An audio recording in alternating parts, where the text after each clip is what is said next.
Are you selling your home? Here are 10 tips to speed up your home inspection. 1. Confirm that the water, electrical, and gas services are turned on, including pilot lights. 2. Make sure your pets won't hinder your home inspection. Tell your agent about any pets at home. 3. Replace all burned out light bulbs, which may suggest an electrical problem. 4. Test all smoke and carbon monoxide detectors and replace any dead batteries. 5. Clean and replace dirty HVAC air filters. They should fit securely. 6. Remove items, debris, and wood that are stored against the foundation both inside and outside the home. These could be cited as conducive conditions for termites. 7.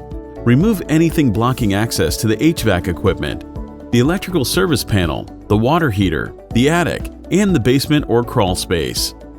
8.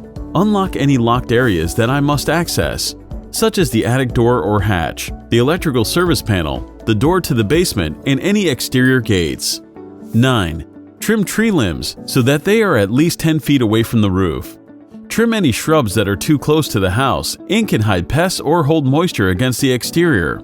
10. Repair or replace any broken or missing items, such as doorknobs, locks or latches, window panes or screens, gutters or downspouts, or chimney caps. Taking care of these tasks before your seller's pre-listing inspection is an investment in selling your property quickly, without any surprises. Contact me today for your inspection. Your real estate agent will thank you.